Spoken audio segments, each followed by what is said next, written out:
जी हाँ दोस्तों, मैं उमा शंकर एक बार फिर से ट्रिकी बाई वेश गुप्ता में स्वागत है। दोस्तों आज मैं आप लोग के लिए लाया हूँ क्लास 10th का सब्जेक्ट सोशल साइंस। मैं आपको इसमें आपको 10th क्लास का सॉल्यूशन देने वाला हूँ। दोस्तों जैसा कि आप यहाँ देख रहे हैं, यह हमारा झारखंड शैक्षणिक अनुसंधान एवं प्रशिक्षण परिषद रांची के द्वारा प्रथम वार्षिक परीक्षा 2021-2022 जो दिसंबर में होने वाला है दोस्तों, वह है दोस्तों यह मॉडल प्रश्न पत्र है। जैसा कि आप जानते हैं, इनके द्वारा मैट्रिक और 12th क्लास के लिए 5 सेट जारी किया गया है, जबकि 11th और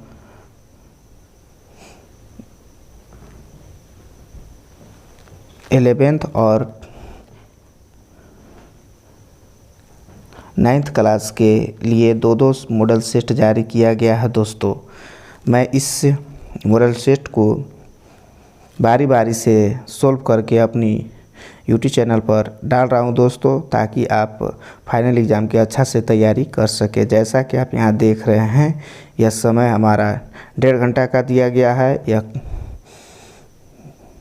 इनके द्वारा लिया जा रहा है। यह प्रथम वार्षिक परीक्षा है और यह सोशल साइंस का है। समय 1.5 घंटा है। पूर्णांक 40 अंक के होंगे दोस्तों। प्रथम सर्वाधिक परीक्षा 2021-22 जो दिसंबर में होने वाला है दोस्तों, और द्वितीय एग्ज़ाम जो हमारा मार्च या अप्रैल में होगा दोस्तों। तो चलिए सबसे पहले हम लोग निर्देश देख पढ़ते हैं क्या है। तो इसमें कुल 40 प्रश्न होंगे। सभी प्रश्नों को करना अनिवार्य है। प्रत्येक प्रश्न के लिए 1 अंक निर्धारित किया गया है। प्रत्येक प्रश्न के 4 विकल्प दिए हुए रहेंगे। सही विकल्प का चयन करना है और गलत उत्तर के लिए कोई अंक नहीं कटेंगे। तो दोस्तों आप बेहिचक कोई भी क्वेश्चन को बना सकते हैं, इसका आपको नंबर नहीं कटेगा। आप कोई भी क्वेश्चन को बना सकते हैं, आपको क्वेश्चन नहीं छोड़ना है। तो चलिए क्वेश्चन नंबर हम लोग 1 देखते हैं। फ्रांस की क्रांति कब हुई? 1759, 1769, 1779 या 1789 ईस्वी में? दोस्तों आप कमेंट भी कर सकते हैं। इसका राइट आंसर हो जाएगा दोस्तों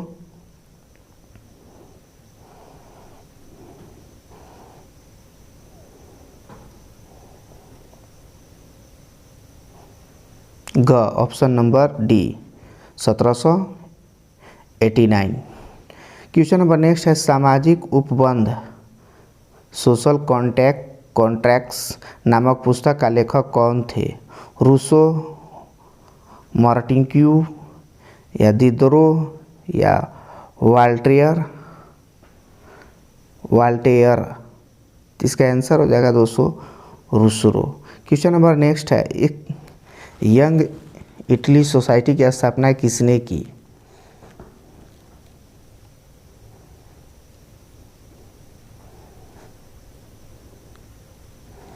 तो ये दोस्तों कमेंट भी कर सकते हैं। काबूर सेमिनी? तो इसका राइट आंसर हो जाएगा दोस्तों ख, सेमिनी। क्वेश्चन नंबर नेक्स्ट है, इटली का एकीकरण कब हुआ? 1851, 1861, 1870 या 81? इसका राइट आंसर हो जाएगा दोस्तों ग, 1870। चलिए हम लोग क्वेश्चन नंबर अब नेक्स्ट देखते हैं। क्वेश्चन नंबर नेक्स्ट है दोस्तों, शुल्क संघ जोल्वेराइन की स्थापना किसकी पहल पर की गई? फ्रांस, ऑस्ट्रेलिया या रूस?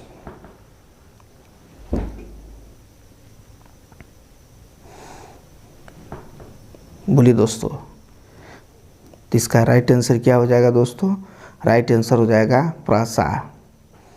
चलिए क्वेश्चन नंबर नेक्स्ट देखते हैं। जालियांवाला बाग हत्याकांड कब हुआ? 13 अप्रैल 1919 ईस्वी को, 15 अप्रैल 1919 ईस्वी को, 20 अप्रैल 1919 ईस्वी को, 25 अप्रैल 1919 ईस्वी को? तो इसका राइट आंसर हो जाएगा दोस्तों ए, क, 13 अप्रैल 1919 ईस्वी को जलियांवाला बाग हत्याकांड हुआ था, जो जनरल डायर द्वारा किया गया था दोस्तों।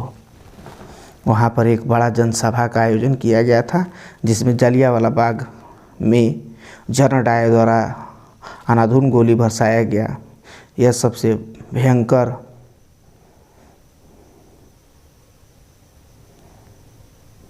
घटना है दोस्तों, जो हमारा अमृत शहर में है, जलियांवाला बाग। नेक्स्ट क्वेश्चन है, हिंदू स्वराज्य नामक पुस्तक की रचना किसने की? पंडित जवाहरलाल नेहरू, महात्मा गांधी, डॉक्टर राजेंद्र प्रसाद या बाल Gangadhar Tilak?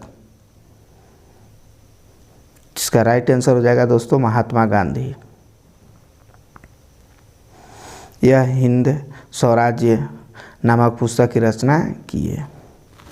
Question number next है दोस्तों, स्वराज हमारा जन्मसिद्ध अधिकार है, हम इसे लेकर रहेंगे, यह किसने कहा? डॉक्टर राजेंद्र प्रसाद, लालबत राय या बाल गंगाधर तिलक या Bipin Chandra Pal?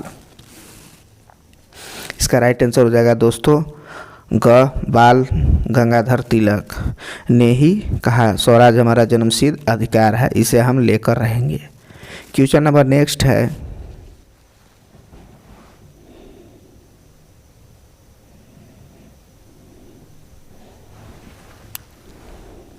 Question number next है दोस्तों, ब्रिटिश सरकार ने केसरी हिंद की उपाधि किसे सम्मानित किया?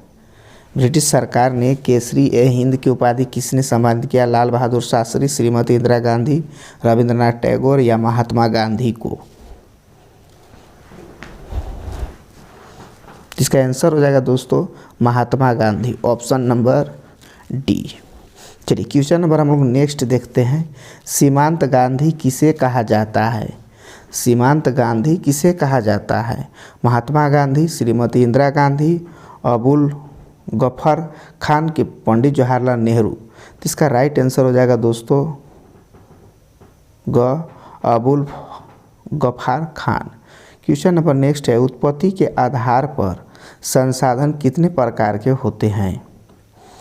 क्वेश्चन नेक्स्ट है दोस्तों, उत्पत्ति के आधार पर संसाधन कितने प्रकार के होते हैं? 2, 3, 4, इनमें से कोई नहीं। इसका राइट आंसर हो जाएगा दोस्तों दो। यह उत्पत्ति के आधार पर 2 होते हैं दोस्तों। तो चलिए क्वेश्चन नंबर अब हम लोग नेक्स्ट देखते हैं, पंजाब में भूमि निम्नीकरण का निम्नलिखित में से मुख्य कारण क्या है? गहन सिंचाई, अधिक सिंचाई, वनोन्मूलन या पशुचारण? इसका राइट आंसर हो जाएगा दोस्तों अधिक सिंचाई। क्वेश्चन नंबर नेक्स्ट है, प्रथम पृथ्वी सम्मेलन का आयोजन किस वर्ष किया गया? 1992, 1997, 205 या 2012 ईस्वी? इसका राइट आंसर हो जाएगा दोस्तों 1992 में प्रथम पृथ्वी सम्मेलन का आयोजन किया गया। चलिए क्वेश्चन नंबर हम लोग नेक्स्ट देखते हैं। क्वेश्चन नंबर नेक्स्ट है, किस राज्य में काली मृदा मुख्य रूप से नहीं पाई जाती है? कौन सा ऐसा राज्य है जहाँ पर काली मृदा नहीं पाई जाती है? महाराष्ट्र, गुजरात, मध्य प्रदेश, राजस्थान? दोस्तों कमेंट भी कर सकते हैं। यह आपको दिसंबर में होने वाले फाइनल एग्ज़ाम के लिए बहुत ही महत्वपूर्ण है दोस्तों, तो इसे बार बार देखें और हाँ इसका नोट्स भी बना कर रखें, ताकि आपको फाइनल एग्ज़ाम में महत्वपूर्ण भूमिका निभा सकता है दोस्तों। तो चलिए दोस्तों, इसका राइट आंसर हो जाएगा ए, महाराष्ट्र।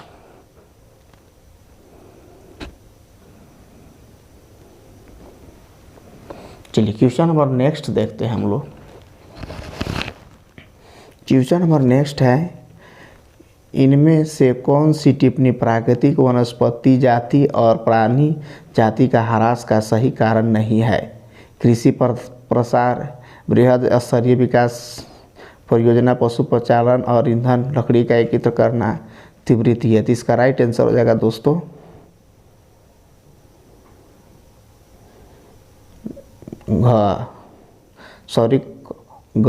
पशु चारा नौरी। इसका बाघ परियोजना की शुरुआत किस वर्ष हुई? 1972 या 1930? का राइट आंसर हो जाएगा दोस्तों 1973 ईस्वी में किया गया था बाघ योजना का शुरुआत। चलिए क्वेश्चन नंबर हम लोग नेक्स्ट देखते हैं। क्वेश्चन नंबर नेक्स्ट है अंतर्राष्ट्रीय प्राकृतिक संरक्षण और प्राकृतिक संस्था संरक्षण संघ के द्वारा विभाजन में किस श्रेणी को रखा गया है? संकटग्रस्त जातियाँ, दुर्बल जातियाँ या लुप्त जातियाँ कि सभी जातियाँ? चलिए दोस्तों, तो इसका राइट आंसर हो जाएगा इनमें से सभी जातियाँ। चलिए क्वेश्चन नंबर हम लोग नेक्स्ट देखते हैं।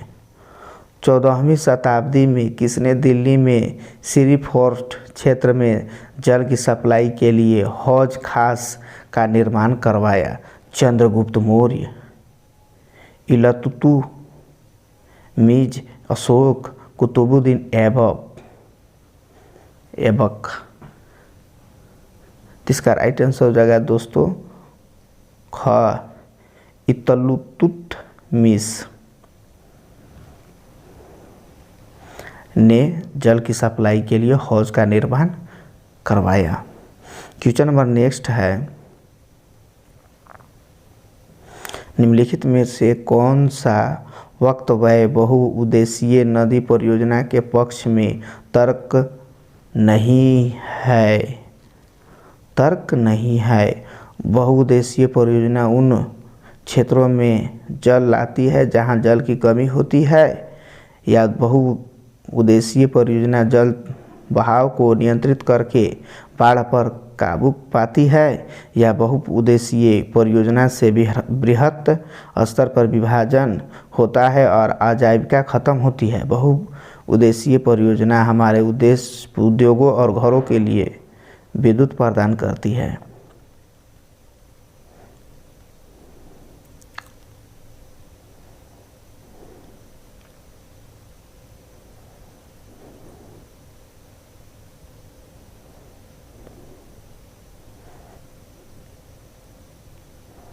बोलिए दोस्तों, इसका राइट आंसर क्या होगा?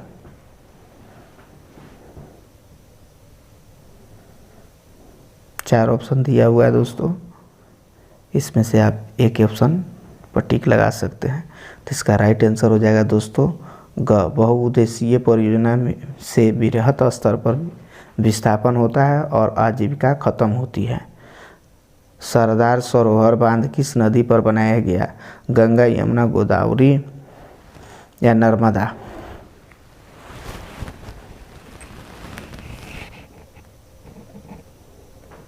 इसका राइट आंसर हो जाएगा दोस्तों ग, नर्मदा।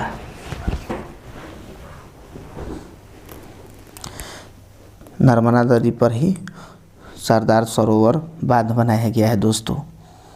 चलिए क्वेश्चन नंबर हम लोग नेक्स्ट देखते हैं। क्वेश्चन नंबर नेक्स्ट है सामान्यतः किसी देश का विकास किस आधार पर निर्धारित किया जा सकता है?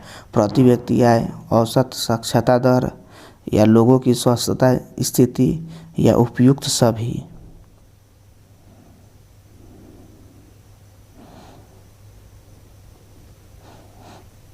चलिए दोस्तों, तो इसका राइट आंसर हो जाएगा उपयुक्त सभी।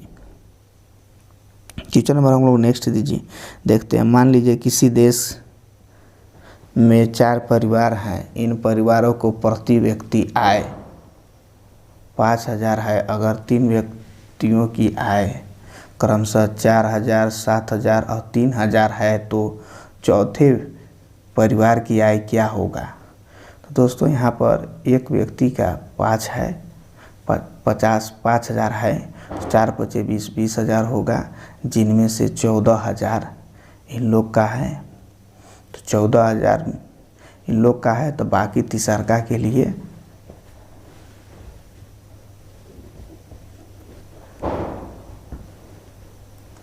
माइनस कर दिया जाएगा। तो आंसर हो जाएगा इसका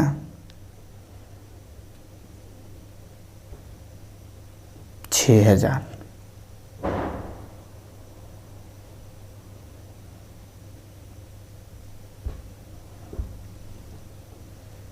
अर्थात इसका इसका आंसर आप कमेंट भी कर सकते हैं दोस्तों। तो राइट आंसर इसका 2000 ही होगा। 6000 दोस्तों, 6000 होगा। इसके बाद क्वेश्चन नेक्स्ट देखते हैं। मानव विकास रिपोर्ट देश की तुलना किस आधार पर करती है? स्वास्थ्य पर, शिक्षा पर, उपयुक्त प्रति व्यक्ति आय पर के उपयुक्त सभी? इसका आंसर हो जाएगा दोस्तों उपयुक्त सभी।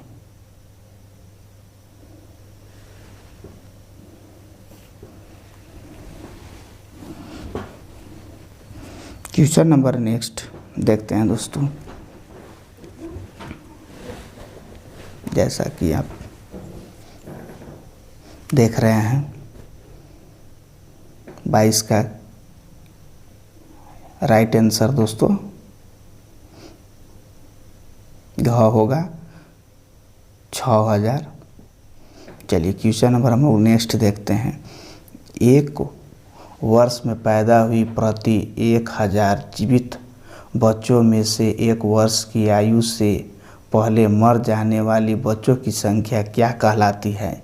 शिशु मृत्यु दर या मातृ मृत्यु दर या मृत्यु दर या औसत मृत्यु दर?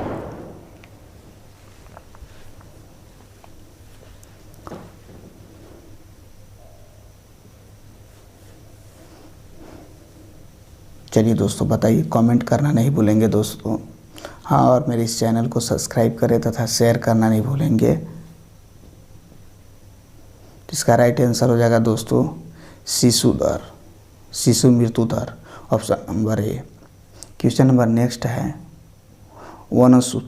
वनोत्पादकों संग्रह करना किस क्षेत्र की गतिविधि है? द्वितीयक, प्राथमिक, तृतीयक, चतुर्थक?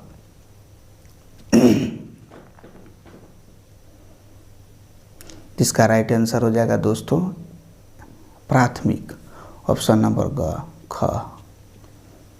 क्वेश्चन नंबर नेक्स्ट है। वे क्षेत्रक जो सरकार द्वारा पंजीकृत होते हैं और उन्हें सरकारी नियमों और विनियमों का पालन करना होता है कहलाता है? संगठित क्षेत्र, असंगठित क्षेत्र, संगठित और असंगठित दोनों, इनमें से कोई नहीं?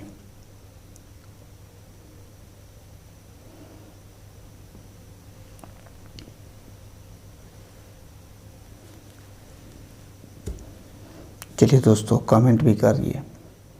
हाँ, मेरा इस चैनल को सब्सक्राइब करें और अपने दोस्तों में शेयर करें ताकि वे भी अच्छा नंबर ला सके। इसका राइट आंसर हो जाएगा दोस्तों संगठित क्षेत्र। क्वेश्चन नंबर नेक्स्ट है। रमेश, सुरेश, नरेश और राकेश 4 भाई हैं। रमेश खेत में काम करता है, सुरेश किसी फैक्ट्री में मजदूरी करता है, नरेश एक शिक्षक है और राकेश एक टैक्सी ड्राइवर है। इनमें से किसके कार्य सेवा क्षेत्र के अंतर्गत आते हैं? सुरेश नरेश, सुरेश राकेश, नरेश राकेश, चारों भाई।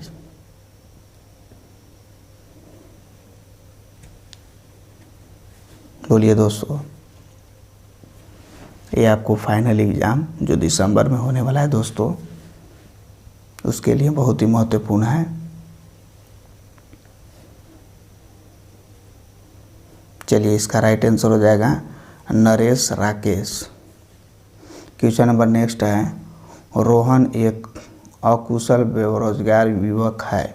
वह रोजगार की गारंटी लेने वाले सरकारी योजना मनरेगा के तहत अपना पंजीयन कराता है। रोहन को वर्ष में कितने दिनों के रोजगार की गारंटी मिलती है?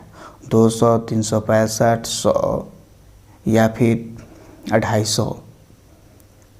मनरेगा के तहत कितने वर्षों के लिए रोजगार की गारंटी है दोस्तों, वही बताना है।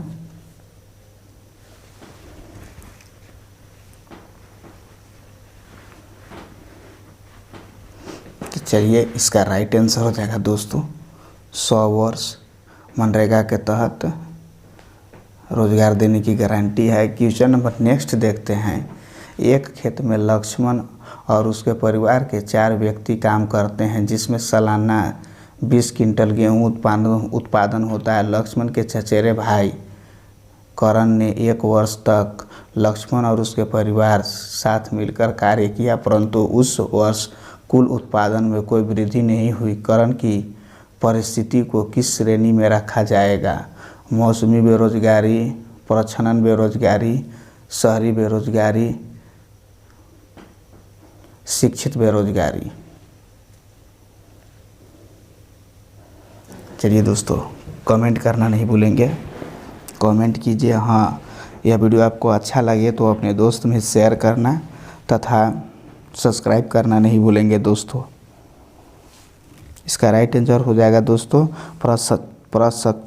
प्रसंस्करण विधि। क्वेश्चन नंबर नेक्स्ट है, अर्थव्यवस्था में प्रत्येक क्षेत्र के अंतिम उत्पादक की गणना क्यों की जाती है? बेरोजगारी से बचने के लिए, दोहरीकरण, दोहरी गणना की समस्या से बचने के लिए, अधिक लागत की समस्या से बचने के लिए, इनमें से कोई नहीं। तो इसका राइट आंसर हो जाएगा दोस्तों दोहरीकरण की समस्या से बचने के लिए। क्वेश्चन नंबर नेक्स्ट है हमारा दोस्तों, सतह की साझेदारी के संबंध में निम्नलिखित में से कौन सा कथन असत्य है? सतह की साझेदारी लोकतंत्र के लिए लाभकर है, इससे अधिक सामाजिक क्वेश्चन ख है दोस्तों, इससे सामाजिक समूहों में टकराव का अंदेशा घटता है। ग है दोस्तों, स्थितियाँ एवं आपसी फुट को बढ़ाती है, या सत्ता में लोगों की भागीदारी बढ़ाती है। चलिए दोस्तों, कमेंट कीजिए।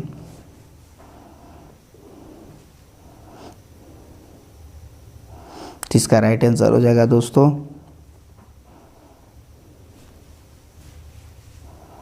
ऑप्शन नंबर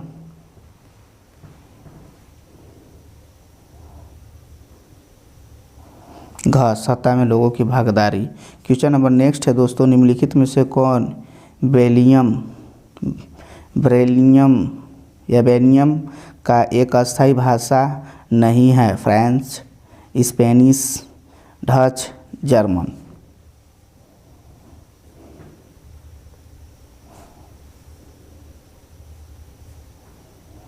इसका राइट आंसर हो जाएगा दोस्तों ख, स्पेनिश। स्वतंत्र राष्ट्र बनाने के बाद श्रीलंका में किसे राजभाषा घोषित किया गया? तमिल, हिंदी, पाली या सिंहली?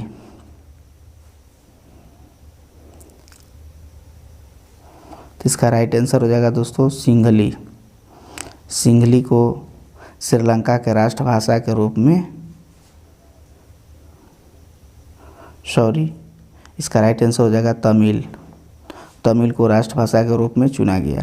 क्वेश्चन नंबर नेक्स्ट है, श्रीलंका स्वतंत्र राष्ट्र कब बना? 1945, 1946, 1947, 1948?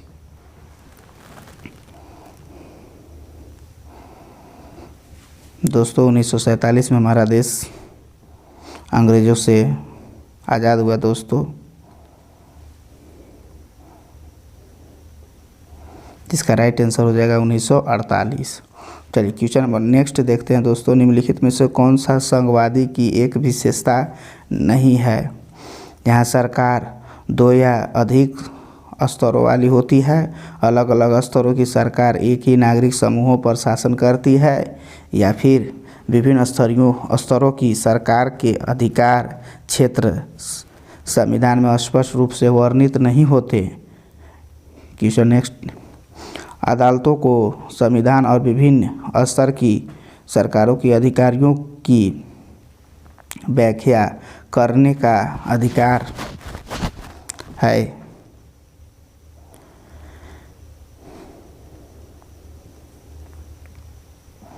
चलिए दोस्तों, 4 ऑप्शन दिया हुआ है, चारों में से आप एक ऑप्शन को राइट कर सकते हैं दोस्तों। इसका राइट आंसर है विभिन्न स्तरों की सरकारों के अधिक क्षेत्र संविधान में स्पष्ट रूप से वर्णित नहीं होते।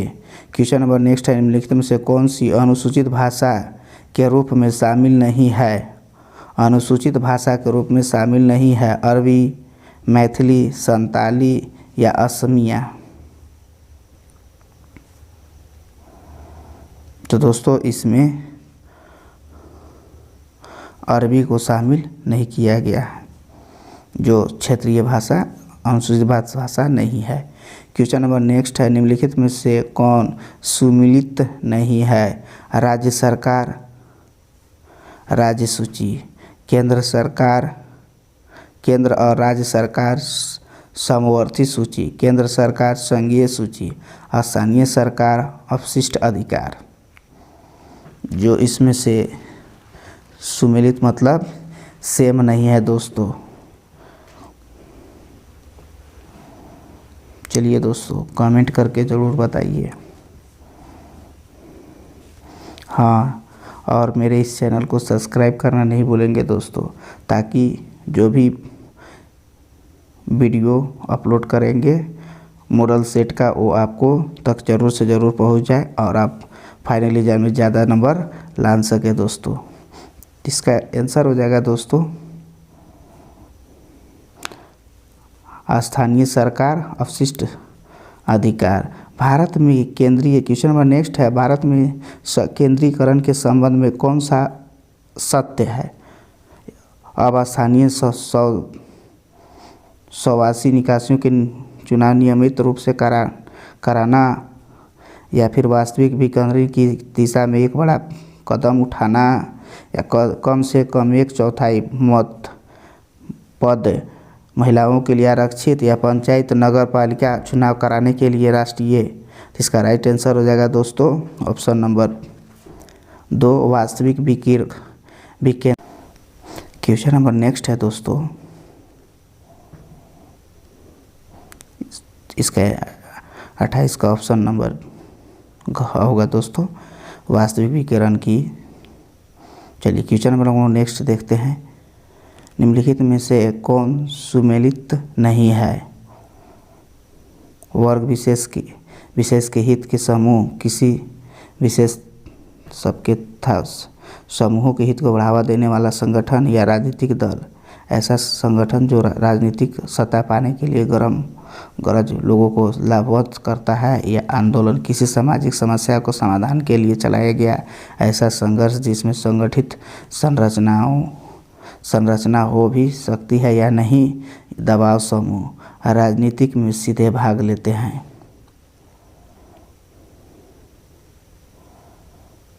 इसका आंसर क्या होगा दोस्तों?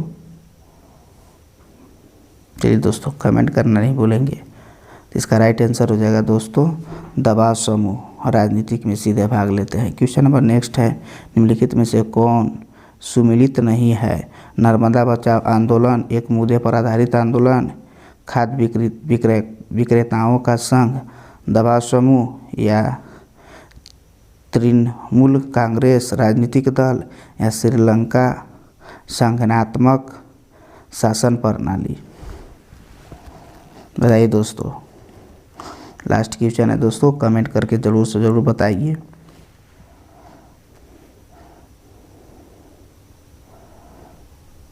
जैसा कि आप जानते हैं यह फाइनल एग्ज़ाम के लिए बहुत ही महत्वपूर्ण है दोस्तों। स्वयं देखो और अपने दोस्तों को भी देखने के लिए मेरा इस चैनल को सब्सक्राइब करें और शेयर करना नहीं भूलेंगे दोस्तों। इसका राइट आंसर हो जाएगा दोस्तों श्रीलंका एकात्मक प्रशासन प्रणाली। तो दोस्तों यह वीडियो आपको कैसा लगा? इस चैनल को सब्सक्राइब करें और शेयर करें, और हाँ नेक्स्ट वीडियो मैं आपको दूंगा दोस्तों, तो मेरे इस चैनल को सब्सक्राइब करें।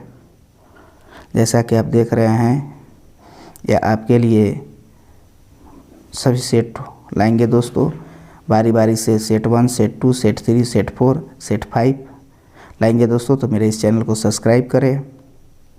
फिर मिलेंगे नेक्स्ट वीडियो में। Thank you, best of luck.